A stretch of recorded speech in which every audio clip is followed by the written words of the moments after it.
56k heavy attack, 62k heavy attack. All right, what is going on, my dudes? So we're back here today with some more Phoenix gameplay. She also just happens to be the first champion on the path that we're doing. Perfect for this, right? So we're here in the Cavalier event quest, the Cosmic chapter, with the node Cosmic Grit. Cosmic attackers have reached a total of 3 Fury buffs, gain an indefinite aptitude buff. This aptitude buff increases the potency of all future Fury, armor, and precision buffs by 50% each time they gain a Fury beyond 2. Max stacks 10. That is like made for Phoenix, dude. So we're gonna have a lot of fun with this today. We also have the Odin aptitude pre-fight with us. It's gonna be a really fun time.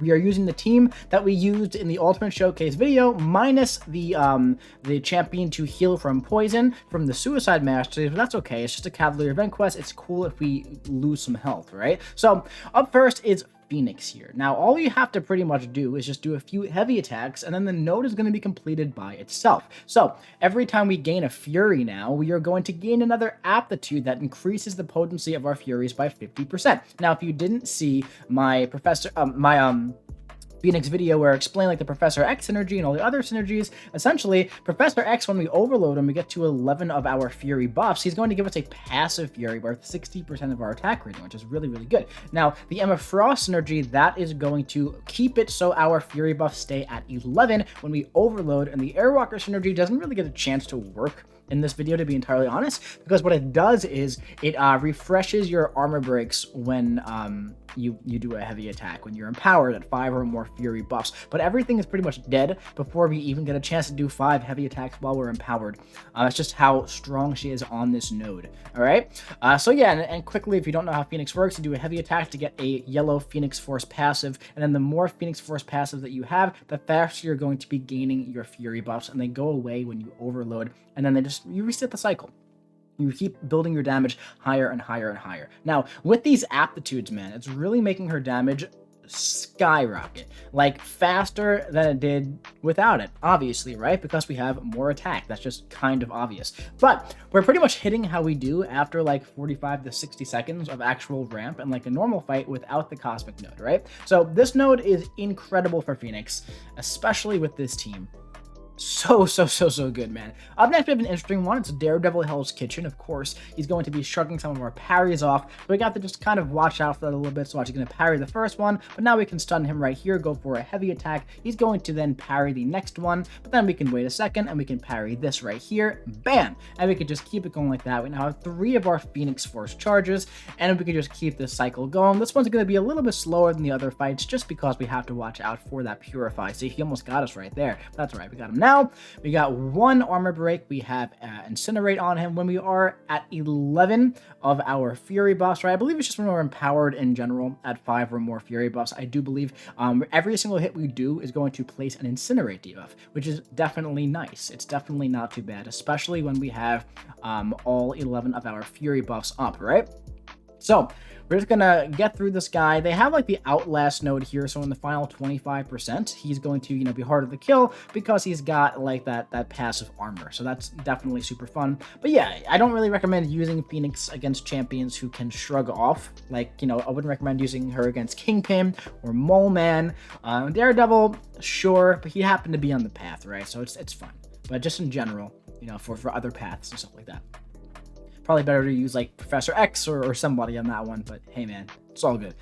We have a Silver Centurion up next. So we have the class advantage here. That's definitely going to be very, very fun. Start off with a nice 7k heavy attack. Not too bad, but now we're going to start building our Fury buffs, okay? And just a friendly reminder, by the way, if our health falls too low, we have our Sig ability to just heal right back up, which is great.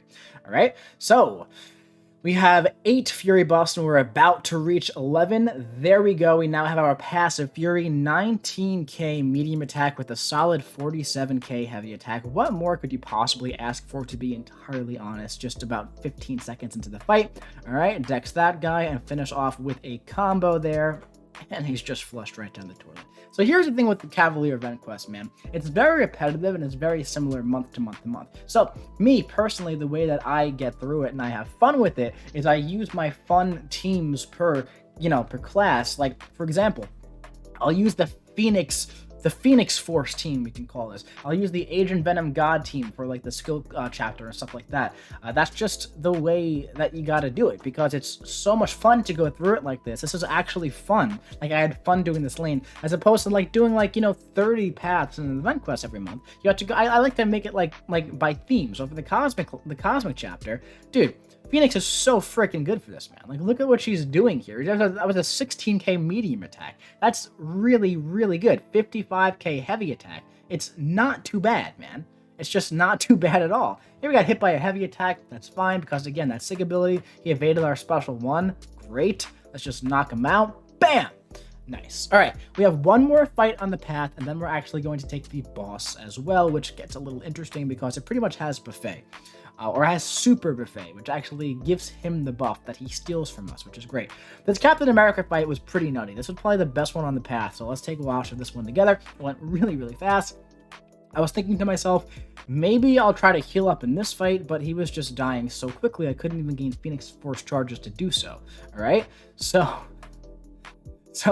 we have 5 Phoenix Force charges, and we're going to be gaining Furies very, very fast, and we're going to go for our heavy attacks here in the corner. And 56k heavy attack, man. 56k heavy attack. 62k heavy attack. And then he's just dead. He's just done. He's just flushed right down the toilet, man. That's how how the entire chapter pretty much went. 9 hits. Now, that was the first defender who was like, didn't have like any interesting animations or anything where we had to watch out for. It's very vanilla. Captain America, Nightcrawler evades, Silver Centurion has the interesting specials, Daredevil purifies, Phoenix goes immune at the end. So yeah, but anyway, this Red Goblin, I'm very low on health, right? So I'm thinking to myself, okay, I could probably build up my Phoenix Force charges, and I could probably heal a bit. Super Buffet is actually going to help me here, because it's going to slow down how I build my Fury buffs, right? So I can build more Phoenix Force charges before I get to 11. So right here, bam, I wanted him to hit me. That's what I wanted to happen. So we're up to 63% health. I would have liked to get like 1 or 2 more Phoenix Force charges, but I will happily go from 20% health to 63% health. That's definitely very, very solid. And we now have 11 Fury buffs and 1 Fury passive. Of course, we do not have the Cavalier event quest node that's increasing our damage anymore. This is just Phoenix on her own, being really good with her 10k mediums about 30 seconds into the fight, right? So here comes a special 2, and it starts to get a little interesting here, right? Oh, I thought I got hit by that. I guess I didn't. That's totally fine. Let's keep it going. Maybe it gets interesting later then. 20k heavy attack. Here's where it gets interesting. We get hit by the special 1, and Incinerate is taking us down. We have 11 Fury buffs. The special 3 consumes all of the Fury buffs, and it increases her damage by, I think, 40%. Or up to 240% based on how many Furies that you have. 1% health, Phoenix on 2%, dead. So yeah, unfortunately we ate that special 1. That pretty much nuked us from 60% down to 1% health. But Phoenix is an absolute force, no pun intended. Phoenix Force. Yeah, dude, really, really, really digging Phoenix a lot. Love her for the CaviQ. Love the Phoenix Force team, I'll probably call it that just for fun. Yeah, she's super sweet, man, especially with that team, and she's really, really good on this on this cosmic node for the CaviQ. But yeah, you guys seem to enjoy that Phoenix video I made, enjoyed seeing her do some cool stuff. So I figured I'd make another one, man, because we had some fun with it in this cosmic event quest. But that's it for this one. Hope you enjoyed it. If you did, drop your boy a big ol' like. Comment what you think about Phoenix being, I don't know, an absolute force in the comment section below. Hit the subscribe button so you don't miss any other fun videos just like this coming to you in the future, and I will be seeing you around, man.